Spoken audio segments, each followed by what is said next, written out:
Hey everyone, welcome back my channel. The notification pinged at 2:37 a.m., a soft chime that sliced through the silence of our shared apartment. I froze, my thumb hovering over my phone screen, the glow casting shadows across the bedroom. Lila, my fiancée, slept soundly beside me, her auburn hair fanned across the pillow, oblivious to the storm about to break. The notification wasn't mine. It came from her phone, charging on the nightstand. A single line burned into my retina. New match on Tinder. Tinder. My pulse hammered. Lila hadn't used Tinder in years. Not since we met at that rainy bookshop cafe 3 years ago, when she spilled her latte on my laptop and laughed so hard she cried. We'd built a life together. Engagement ring chosen, wedding venue booked, guest list finalized for next month. So why was Tinder notifying her about a match? I should have stopped there. I should have trusted her, woken her, asked. But something primal clawed at my chest, urging me to pick up her phone. Her passcode, our anniversary 0412, unlocked it easily.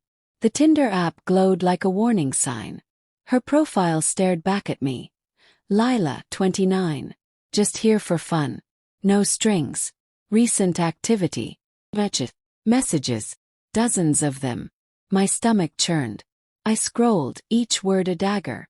Flirty banter with Jake. Suggestive emojis with Ryan.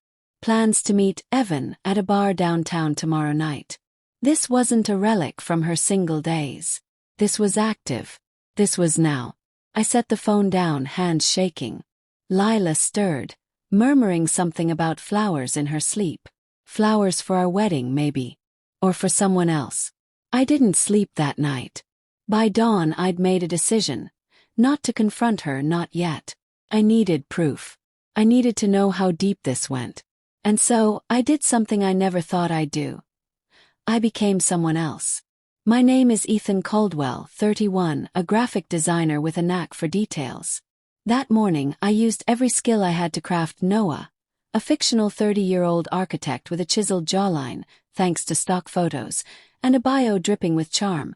Looking for someone who loves late-night adventures and deep conversations. Let's make sparks fly. I set up a burner phone, downloaded Tinder, and swiped right on Lila's profile. By noon we matched. Her message came fast. Asterisk, hey Noah, love your vibe. What kind of adventures are you into? Asterisk, I stared at the words, my heart a mix of rage and nausea. But I played along, typing as Noah. Asterisk, the kind that start with a drink and end with sunrise. You in?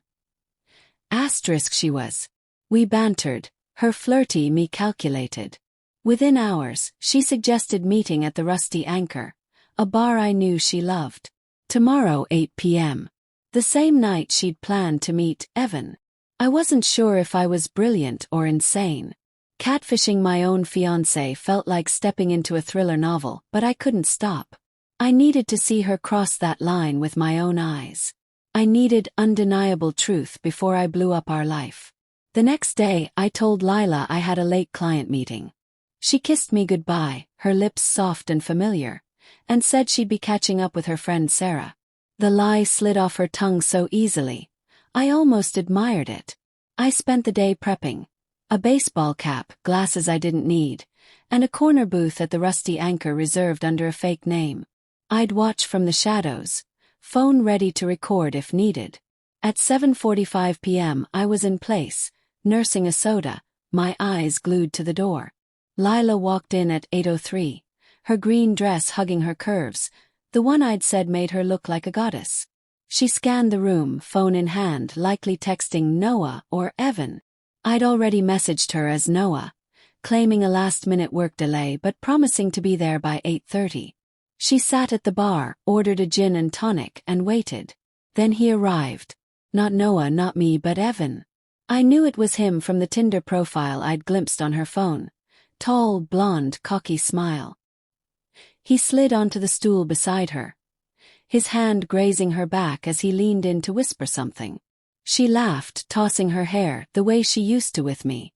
My grip tightened on my glass. I recorded it all. Touches. The glances. The moment she let him kiss her neck, right there at the bar. Each second carved a deeper wound, but I didn't move. I waited until Noah's delay stretched too long and Lila, clearly prioritizing Evan, left with him, his arm around her waist. I followed at a distance, my car trailing theirs to a hotel downtown. The Marwood. Room 412, I noted, as they disappeared into the elevator. Our anniversary digits mocked me. I didn't need more footage. I had enough. I spent the next week planning. Lila came home that night, claiming she'd crashed at Sarah's. I nodded, smiled, played the part of the clueless fiancé. Inside, I was rewriting our story's ending. I cancelled the wedding vendors quietly, citing personal reasons. I moved my essentials to a friend's place.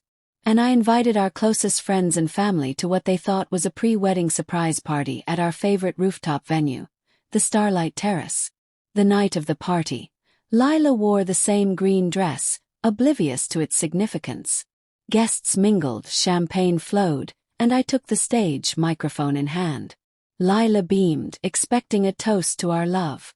"Thank you all for being here," I began, my voice steady despite the storm inside. "Tonight's about truth. Lila, I've loved you with everything I am. But love demands honesty, and I've learned you're not who I thought." Her smile faltered. I connected my phone to the projector, and the screen lit up with screenshots. Her Tinder profile, messages with Evan, photos from the Rusty Anchor, the hotel check-in. Gasps rippled through the crowd. Lila's face drained of color. "I catfished you as Noah," I said, meeting her eyes. "I saw you with Evan. I know about the others. This wedding is off." Chaos erupted. Her mother sobbed. My best friend, Connor, pulled me aside, stunned but supportive. Lila tried to approach, tears streaming, but I walked away. She shouted after me, "Ethan, it was a mistake." I was scared. But her words were hollow. Mistakes don't last months. Mistakes don't wear green dresses to meet strangers. I moved out that night. Lila's texts flooded my phone. Apologies, excuses, please. Blocked her. Social media buzzed with our story, friends taking sides, but I stayed offline. I rented a small studio, threw myself into work, and started therapy to untangle the mess she'd left in my head. Months later, I heard through Connor that Lila had moved to another city, claiming she needed a fresh start. Evan, it seemed, was just one of many. She'd been living a double life, juggling flings while planning our future. The betrayal stung, but therapy helped me see it wasn't about me. It was her void, her choices. I'm not healed, not fully. But I'm free. I walk past that bookshop cafe sometimes, remembering the girl who spilled her latte and stole my heart. She's gone, replaced by someone I never truly knew. And I'm okay with that. I'm rebuilding one day at a time, knowing the truth set me free, even if it burned everything down first. A year later, I'm designing a book cover for a local author, sipping coffee at a new cafe. A woman bumps my table, spilling her tea. She laughs, flustered, and offers to buy me a refill. Her name's Maya. We talk for hours. I don't check her phone. I don't need to. For the first time in a long time, I trust the story unfolding in front of me.